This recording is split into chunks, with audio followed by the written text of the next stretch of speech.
Hello guys and welcome back to my channel सिर्फ IAS. प्यारे साथियों, आप सभी का lexicon for ethics integrity and aptitude की इस 2023 की एडिशन की सीरीज़ में स्वागत है। और हम कर रहे थे चैप्टर 1। चैप्टर का नाम था a brief analysis of case study papers और ये लास्ट पार्ट उसका होगा, दैट इज़ पार्ट 3। तो आइए शुरू करते हैं।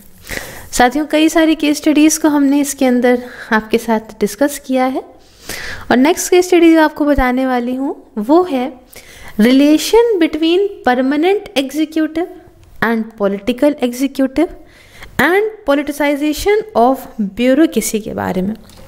साथियों, ये 2019 का केस स्टडी है।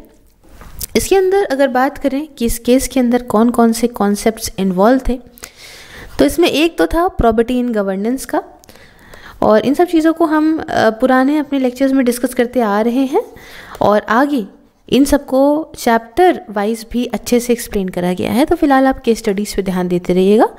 दूसरा जो इसके अंदर कॉन्सेप्ट इन्वॉल्व है वो है एथिक्स का इन पब्लिक गवर्नेंस, और तीसरा जो इसके अंदर कॉन्सेप्ट इन्वॉल्व है वो है conflict of interest and moral duty का। तो अब एथिकल डिलेमास यहाँ क्या पढ़ते हैं ये समझते हैं साथियों। तो इसमें हो गया आपका कोड ऑफ कंडक्ट, उसके ऑपोजिट में है कोड ऑफ एथिक्स। भैया एक तो आपका कर्म है, किस तरीके से आपको कर्म करना है अपने ऑफिशियल ड्यूटी में, और दूसरी तरफ कोड ऑफ एथिक्स भी आता है। इंटीग्रिटी टू दी ऑफिस, इसके अलावा मॉरल ड्यूटी आती है, पॉलिटिकल एडवांटेज आता है। तो ये सारे कुछ एथिकल डिलेमास में आते हैं। आइए इसका प्रीमाइस समझते हैं क्या है। देखिए जो केस है ना, इस केस स्टडी जो है ये आज़ादी से लेके आज तक की जो चलती आ रही हैं परंपराएं उन पे जो है ध्यान देती है कि किस तरह से आज भी हम देखते हैं कि ब्यूरोक्रेसी के अंदर वक्त के साथ साथ बहुत ज़्यादा ये जो पॉलिटिकल इंटरफेरेंस देखने को मिलती है, और ये ब्यूरोक्रेट्स के काम को बहुत ज़्यादा इम्पैक्ट डालते हैं, बहुत ज़्यादा प्रभावित करते हैं, या कह लीजिए नेगेटिव टर्म में करते हैं। अब इस केस के अंदर ये बता रहा है सीधा सीधा कि किस तरह से ब्यूरोक्रेसी के अंदर ये पॉलिटिसाइजेशन होता है, that refers to undue political influence. अब लगातार बड़ी पॉलिटिकल इन्फ्लुएंस हो रही है गवर्नेंस के अंदर। क्यों? क्योंकि ब्यूरोक्रेसी में देखा जाता है तो तालमेल बैठा हुआ है ब्यूरोक्रेसी और पॉलिटिक्स के बीच में। इसकी वजह से क्या होता है, एक तरफ तो सरकार खुद के लोगों को बना देती है सीनियर पोस्ट पे, और जो सेंसिटिव पब्लिक सर्विस पोजीशन पे अपने लोगों को डाल देती है, और इसके अलावा भाई जो अच्छे हैं उन सबको ट्रांसफ़र मिल जाता है। तो इससे कुल मिला के क्या होता है कि बहुत ज़्यादा पॉलिटिसाइजेशन हो जाता है। तो आप इस चीज़ को समझें क्या है, ऐसे टाइम पे क्या अप्रोच होनी चाहिए, हम थोड़ा सा समझते हैं। दोस्तों, ये केस स्टडी सिर्फ केस स्टडी नहीं है, ये समाज की रियलिटी को दर्शाती है, सच्चाई को। बट जो समझ है ब्यूरोक्रेसी की इंडिया के अंदर इंडिपेंडेंस से, वो सबको भी दर्शाती है ये। तो यहाँ पे आप सिर्फ आंसर ऐसा नहीं लिख दोगे, एक तरफ झुकता हुआ आंसर नहीं होगा। आपको हर चीज़ पॉजिटिव नेगेटिव हर एक सिचुएशन को यहाँ पे दिखाना होगा कि कैसे जब यहाँ पे पॉलिटिकल और परमानेंट ब्यूरोक्रेट्स मिल के चलेंगे ना, तो भाई किस तरीके से कॉन्सिक्वेंसेस उसके ख़राब हो सकते हैं। ठीक है, एग्जाम्पल के तौर पे पॉजिटिव सेंस में अगर हम देखें तो थॉट्स का मिलना, मिलजुल के करना, किसी काम को बहुत आसानी से कर देगा, ये एग्जीक्यूशन बढ़िया होगा पॉलिसीज़ का। लेकिन अगर ये ऐसा हाथ मिला के बैठ गए तो इससे करप्शन, भ्रष्टाचार और हमारी जनता को, सिटीजन्स को बहुत नुकसान होगा। हालांकि देखिए एकदम सच्चाई है हमारे भारत की, तो यहाँ पे आपको बहुत सारे रियल इंसिडेंसेस भी देखने को साथियों मिल जाएंगे।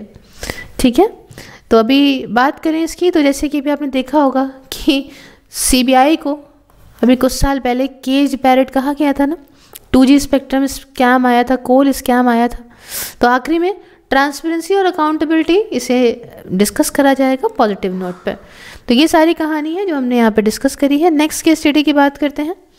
नेक्स्ट केस स्टडी जो है वो है एक वुमेन पुलिस ऑफिसर की, जिसे सुपरिटेंडेंट ऑफ पुलिस के तौर पे अपॉइंट करा गया है डिस्ट्रिक्ट के अंदर ऑफ अ फ्रंटियर स्टेट, जहाँ पे नारकोटिक डोमिनेंस हुआ है, ड्रग माफियाज की बहुत ज़्यादा बोलबाला चलता है ना, तो ये बहुत ख़तरनाक जगह पे एक विमेन पुलिस ऑफिसर को सुपरिटेंडेंट ऑफ पुलिस के तौर पे अपॉइंट कर दिया गया है। तो आइए अब समझते हैं कि इस केस के अंदर कौन कौन से कॉन्सेप्ट्स आते हैं। जैसे कि सबसे पहला तो है एथिक्स इन पब्लिक एडमिनिस्ट्रेशन का कॉन्सेप्ट आता है। दूसरा जो है वो है इमोशनल इंटेलिजेंस का। तीसरे नंबर पे मैनेजमेंट और लीडरशिप, और चौथे नंबर पे वही प्रॉपर्टी इन गवर्नेंस। तो आइए एथिकल डिलेमास को समझते हैं यहाँ पे दोस्तों। तो अब गफलत ये है कि भाई कोड ऑफ कंडक्ट करें या पर्सनल एथिक्स को फॉलो करें। इंटीग्रिटी है हमारी सर्विस के प्रति, leadership, management, integrity and attitude हमारी जॉब के प्रति। तो ये सारी चीज़ें हैं जो हमारे एथिकल गफलतें हैं, डिलेमास हैं। आइए चीज़ों को समझते हैं, प्रीमाइस को समझते हैं।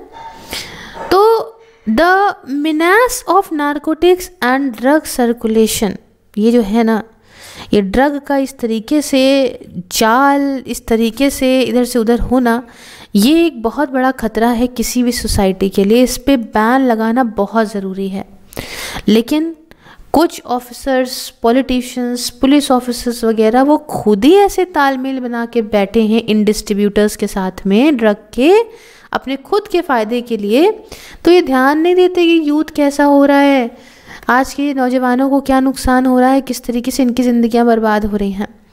जब पूरा ही सिस्टम ही भ्रष्टाचार से भरा हुआ है तो भाई सब अपना फ़ायदा देखते चले जा रहे हैं। कोई एक सिंगल ऑफिसर ऐसा नहीं है जो लड़े पूरे सिस्टम से, but in his official capacity ये कुछ कदम उठा सकते हैं, करेक्टिव एक्शंस उठा सकते हैं, अवेयरनेस को प्रमोट कर सकते हैं ड्रग यूज़ के अगेंस्ट, और कोशिश कर सकते हैं कि हम सिस्टम के अंदर रिफॉर्म लेकर आ जाएं। तो ऐसे टाइम पे क्या अप्रोच रहनी चाहिए इनकी, समझते हैं। देखिए आंसर की अप्रोच में आपको सबसे पहले तो देखना है कि कौन कौन लोग हैं जो स्टेक होल्डर्स हैं, कौन कौन लोग इसमें अफेक्ट हो रहे हैं सिचुएशन से। इनमें अगर हम देखें तो ये हो गई पुलिस ऑफिसर, एसपी, फिर पूरी यूथ, पूरी सोसाइटी, ड्रग के डिस्ट्रीब्यूटर्स, जो बच्चे हैं सोसाइटी में वो, ऑफिशियल, लोकल पॉलिटिशियंस, ये सारे लोग इसके अंदर इन्वॉल्व हैं। इसके बाद आपको समझना है, जड़ों तक जाना है कि कहाँ से आखिरकार ड्रग को सप्लाई करा जा रहा है, क्या वजह है जो इतनी भारी मात्रा में जो है नारकोटिक्स अब्यूज़ हो रहा है। जैसे मनी लॉन्ड्रिंग हो जाती है इसके माध्यम से, आर्म्स की स्मगलिंग हो रही है, या ड्रग एडिक्शन है, पर्सनल फ़ायदे है क्या। अब इशूज़ जो इन्वॉल्व हैं आपको एक तरफ उसको लिखना है, फिर उसका इम्पैक्ट लिखना है कि भैया इन सारे इश्यूज से क्या दिक्कतें आएंगी, क्या मेरिट्स हैं, क्या डीमेरिट्स हैं इसके अंदर। उसके बाद आपको जो है करेक्टिव एक्शन यहाँ पे उठाना है, ठीक है, कि क्या आखिरकार वजह, क्या क्या क्या ऑप्शंस हमारे सुपरिटेंडेंट ऑफ पुलिस के पास अवेलेबल हैं कि अपनी ऑफिशियल कैपेसिटी में क्या क्या कर सकती हैं। इसके अलावा लोकल विलेजेस का इन्वॉल्वमेंट ज़रूर होगा। सोशल रिफॉर्मर यहाँ पे समझें कि कैसे भाई कौन कौन लोग हैं जो ऐसा समाज के अंदर दिक्कतें पैदा कर रहे हैं। ऑफिसर्स की मदद करें ये लोग, इन लोग को पकड़ने में, अवेयरनेस प्रोग्राम को और ज़्यादा फैलाने में। उसके अलावा यहाँ पे ड्रग एडिक्शन को देखने के लिए भैया ज़्यादा लोगों में ना बढ़े, यूथ में ना बढ़े, कैसे कैसे इसको कंट्रोल किया जा सकता है। तो ये सारी ऑप्शंस यहाँ पे इन ऑफिसर्स के पास अवेलेबल हैं।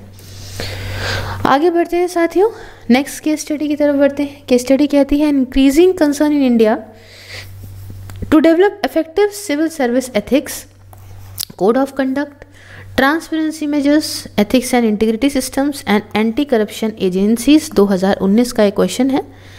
इस केस के अंदर कुछ कॉन्सेप्ट्स इन्वॉल्व हैं, जैसे प्रॉपर्टी इन गवर्नेंस का, foundational values for civil services, ethics in public administration.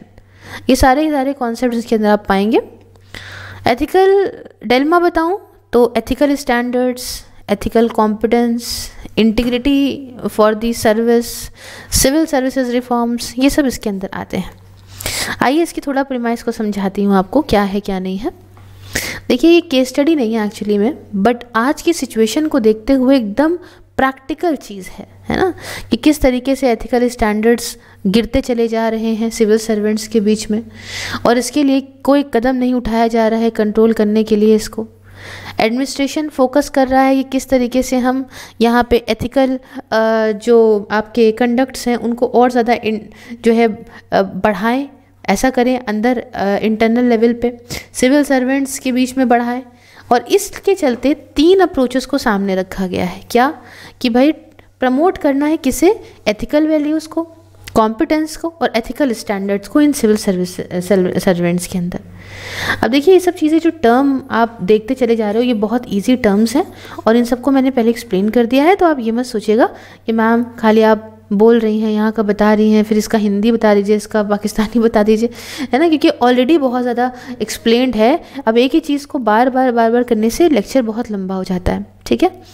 तो केस स्टडी खुद में इश्यूज़ को समझती है ना, सवाल पूछती है इन 3 स्पेसिफिक एरियाज़ में कि कहाँ कहाँ ज़रूरत है इनमें से चीज़ों को, ताकि फोकस और दें और चीज़ों को अच्छा करें, ठीक है ना। तो जो इश्यूज़ हैं इनको दिखाती है। अगर हम अप्रोच की बात करें साथियों, तो ये केस स्टडी के अंदर आपको सही से समझना पड़ेगा इन एथिकल कॉन्सेप्ट्स को। हालांकि हम आगे आने वाले लेक्चर्स में इनको अच्छे से समझेंगे, जैसे कि एथिकल स्टैंडर्ड्स, एथिकल कॉम्पिटेंस क्या होता है, एथिकल वैल्यूज़ क्या होती हैं, इंटीग्रिटी क्या है, प्रॉबिटी क्या है, सिविल सर्विसेज एथिक्स क्या है, कोड ऑफ कंडक्ट क्या है, ये सब हालांकि आगे चैप्टर्स में आपको सब समझ में आएंगे, तो आपको इसमें से परेशान होने की कोई ज़रूरत नहीं है ना। आप सिर्फ इसको ऊपर से आंसर नहीं कर सकते हो, आपको कॉन्सेप्ट, उनका यूज़, उनके बेसिस की हेल्प लेके ही इसको सॉल्व करना है, ठीक है ना। चलिए आगे बढ़ते हैं, नेक्स्ट केस स्टडी को देखते हैं। केस स्टडी है, कहती है कि in eligible beneficiary under health scheme and duty of an officer. 2018 की केस स्टडी है, समझते हैं इसके कॉन्सेप्ट क्या क्या इन्वॉल्व है। जैसे कि ethics and human interface involve है, एम्पैथी एंड कंपैशन इन्वॉल्व है, attitude and moral values involve हैं। साथियों इसके लिए आप घबराइएगा नहीं, एक सेपरेट चैप्टर्स हैं, आगे परेशान होने की कोई ज़रूरत नहीं है, बिल्कुल सेपरेट चैप्टर्स हैं। आप जुड़े रहिए, सब्सक्राइब करिए चैनल को, आपको सारे के सारे वो मिलते जाएंगे। आप चाहिएगा तो इस वाले को लास्ट में भी देख सकते हैं एक बार, ताकि और ईजी आपको लगे। चलिए प्रीमाइस समझते हैं इसको। तो ये केस परफेक्ट एग्जाम्पल है एग्जीक्यूशन का, एक विजनरी थॉट्स है ना। अगर हम दूर की सोच रखते हैं और ऐसी सोच रखते हैं और उसको हम आगे लेके जाना चाहते हैं रियल वर्ल्ड के अंदर, तो हम एक ऐसा ही काम करेंगे। इस केस के अंदर आपको एम्पैथी क्या है कि मतलब हम आपकी जगह रख के खुद को सोच रहे हैं, ठीक है। एम्पैथी, कंपैशन की ज़रूरत है नीडी और लॉजिकल लोगों को लेके। अब देखो होता क्या है कि जैसे ये व्यक्ति है, हाँ, अब इसको किसी चीज़ की ज़रूरत है, मान लो इसको एक हेल्थ इंश्योरेंस की ज़रूरत है सरकारी, तो अब हम कह रहे हैं अरे नहीं मिल पाएगा भाई, तुमको नहीं दे पाएंगे। लेकिन अगर हम खुद को इसकी जगह रखें कि कितना गरीब है, इसके यहाँ नहीं होगा तो कैसे होगा, ये वो फलाना, तो आपको फिर इससे समझ में आएगा कि इसकी जगह खुद को रखेंगे तो आपको समझ में आएगा क्या हमको इसको ये चीज़ प्रदान करनी चाहिए कि नहीं। तो अप्रोच में यही रहेगा दोस्तों।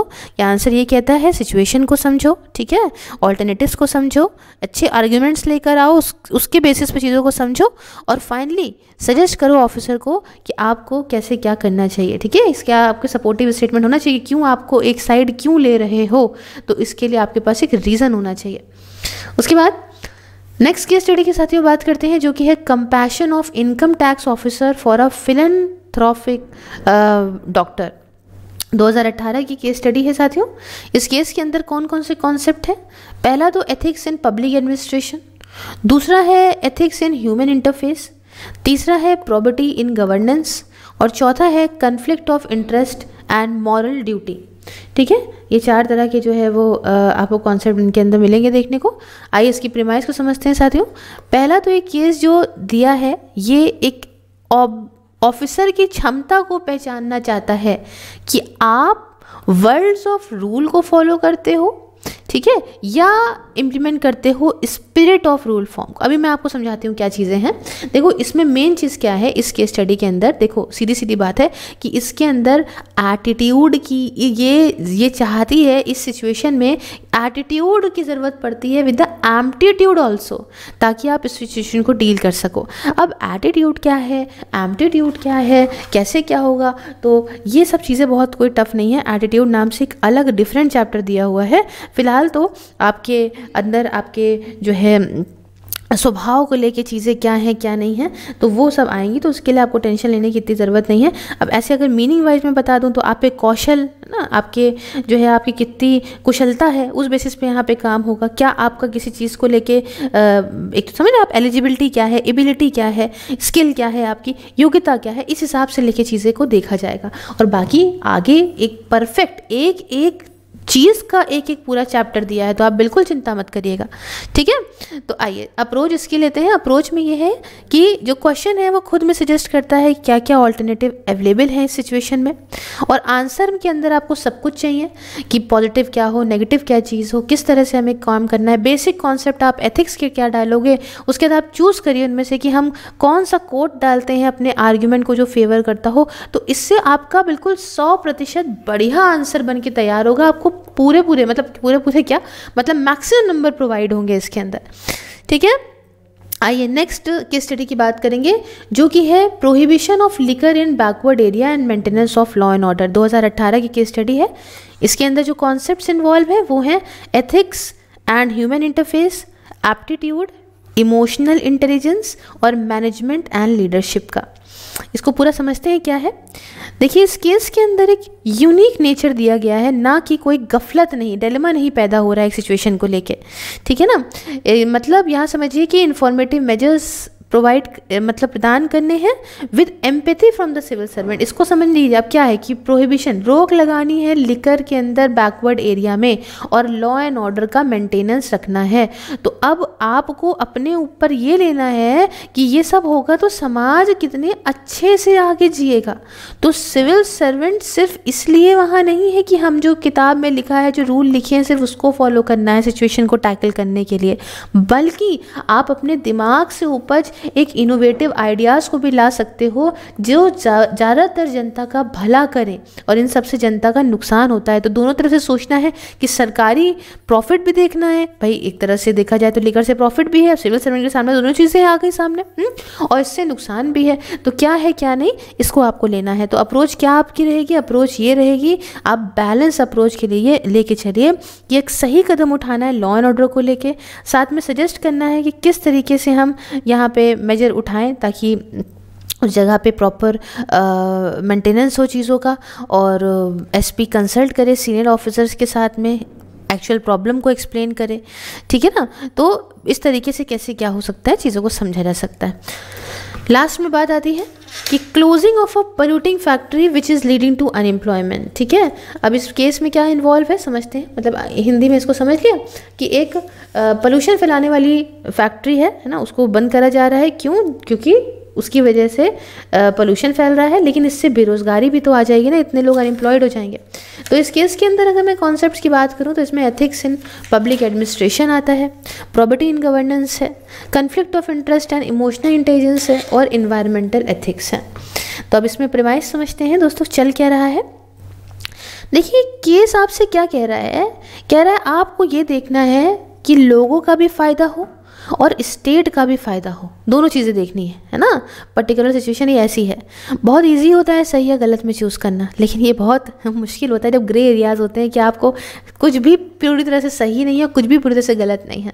तो ऐसे टाइम पे क्या अप्रोच रहेगी, ऐसे टाइम पे ये रहेगी कि आपको कॉस्ट बेनिफिट एनालिसिस करनी है, ठीक है, कि अगर हम जो भी ऑल्टरनेटिव यूज़ करते हैं इसका, इसमें हमारा क्या फ़ायदा है, और हर ऑल्टरनेटिव जो भी यूज़ है तो भाई हर एकदम तो सही होगा नहीं, लेकिन हमको ऐसा करना है कि वो जो ज़्यादातर लोगों को, लार्जर सेक्शन को फ़ायदा पहुंचाए, ठीक है ना। ऑल्टरनेटिव ये हो सकता है कि केमिकल प्लांट को वहाँ से शिफ्ट कर दो उठा के, है ना, और यहाँ रिसाइकलिंग प्लांट हो जाए, या जो लोग हैं एम्प्लॉयमेंट है उनको जो है वो कहीं और मिल जाए, है ना। तो ये ऐसा कुछ कर दीजिए कि वो जो है फैक्ट्री किसी और ऐसी चीज़ में कन्वर्ट हो जाए जिसमें लोगों को एम्प्लॉयमेंट मिल जाए। तो ऐसा कुछ करा जाए जिससे जो है ये केस भी सॉल्व हो जाए, तो सांप भी मर जाए और लाठी भी ना टूटे। अच्छा, लास्ट में हमारा एक और केस स्टडी है जो ये कहती है, दो हैं एक्चुअली, मुझे यहाँ पे दिखी नहीं थी, मैंने लिख दी, चलिए हम ऐसे समझा देते हैं। केस स्टडी ये है कि एक मिनिस्टर है, मिनिस्टर की एक गलत भावना है, इच्छा है किसी लैंड की डील को लेके, और ऑफिसर का उस पर रिस्पॉन्स क्या है ये समझते हैं। 2018 की ये भी है दोस्तों। इस केस के अंदर कॉन्सेप्ट आते हैं एथिक्स इन पब्लिक एडमिनिस्ट्रेशन के, प्रॉपर्टी इन गवर्नेंस के, conflict of interest and conflict in administration के, और मॉरल वैल्यूज़ के। प्रीमाइस की बात करें तो ये क्या है, इस केस को सॉल्व करने के लिए आपको एक हाई मॉरल वैल्यूज़ चाहिए। जो सिविल सर्वेंट है वो सिचुएशन में घसीटे ज़रूर जाएंगे कि आपको फ़ायदेमंद वाली चीज़ को चूज़ करना है, लेकिन इससे आप अनएथिकल चीज़ करेंगे, अनएथिकल काम करेंगे, जिससे आपकी अंतरात्मा तो हर्ट होगी, आपका दिमाग सही काम नहीं करेगा। और समझिए कि आज नहीं तो कल इन पॉलिटिकल चक्कर में आप करप्टेड ऑफिशियल में आपका नाम आ सकता है, और आपकी ये ऑफिशियल चीज़ जो है, आपकी इज्जत, आपकी पर्सनल फ़ायदे, ये सब भी नुकसान में आ सकते हैं जो आपको ऑफिशियली मिल रहे हैं। एक बार का पैसा तो आप पा लेंगे। तो ऐसे टाइम पे अप्रोच ये हो कि भाई देखो, समझो, गौर से समझो हमारे पास कौन कौन से और ऑल्टरनेटिव अवेलेबल हैं। हर एक जो ऑल्टरनेटिव अवेलेबल है उसके कुछ पॉजिटिव चीज़ें होंगी, कुछ नेगेटिव होंगी, उनके फ़ायदे और नुकसानों को जानिए, ठीक है ना।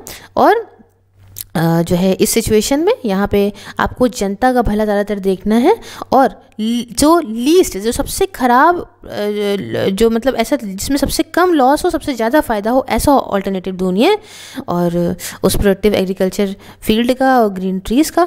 बट इसके लिए मिनिस्टर जो हैं, है ना, जो कंसर्न मिनिस्टर हैं जिनका फ़ायदा इससे जुड़ा है, जो गलत काम करवा रहे हैं, वो ख़राब तरीके से आपसे बिहेव तो करेंगे अच्छी, क्योंकि उनका नुकसान हो रहा है बहुत अच्छा।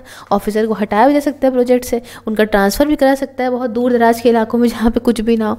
तो ये सब तो देखना पड़ेगा, लेकिन हाँ, आप सच्चाई राह पे चलेंगे, बस इतनी सी बात है, और आप लोगों का बुरा करने से बचा सकते हैं। और लास्ट केस स्टडी जो है वो भी आप सुन लीजिए।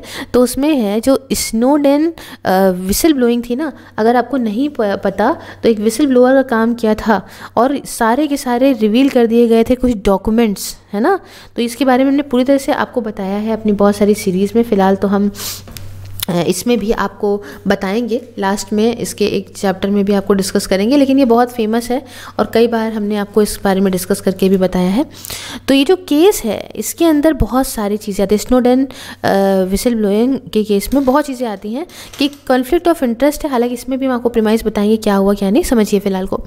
उसके अलावा ट्रांसपेरेंसी, अकाउंटेबिलिटी और विसल ब्लोइंग। विसल ब्लोअर समझते क्या होता है कि मान लीजिए एक फैक्ट्री है जहाँ आप काम करते हो, आपको लगता है कि ये फैक्ट्री गलत काम करती है, तो आपने क्या करा, जाके उसके सारे प्रूफ सहित बाहर बक दिया, सब उठा के सब बता दिया, है ना। तो आपने विसल ब्लोअर काम किया। उसके अलावा इसके अंदर केस के अंदर कॉन्सेप्ट आता है एप्टीट्यूड और मॉरल वैल्यूज़ का, साथ में इमोशनल इंटेलिजेंस का भी। आइए इसको प्रीमाइस समझते हैं इसकी। ये तो सच्ची बात है, सच्ची घटना पे आधारित केस है। जो क्वेश्चन है उसको आप पूरा इवेंट आपके दिमाग में क्लियर है स्नोडेन रेवोल्यूशन का, आप उससे आंसर दोगे कि कैसे अंतरात्मा आपकी लड़ रही होती है, इनर कंसाइन, और आपकी moral duty rule book duty से लड़ रही होती है, इलीगल प्रैक्टिस से लड़ रही होती है कि सामने गलत काम हो रहा है, लेकिन भैया नौकरी है, नौकरी बचाना है, घर वालों को खाना कैसे देंगे, है ना। तो ये तो एकदम ओरिजिनल केस है। आपको क्या करना है, अप्रोच में आपको यही समझ लीजिए कि आपको सबसे पहले तो फैक्ट सारे के सारे कोट करने, ऐसा ऐसा हो रहा है, जिससे आप अग्री करते हो वो भी, और जिससे आप डिसअग्री करते हो वो भी, ठीक है। जो भी जो है करा गया था एडवर्ड स्नोडेन के द्वारा, किस तरीके से उन्होंने कंपनी से सारा चीज़ें जो है वो बाहर दिखाई थी, है ना, यूएस के अंदर।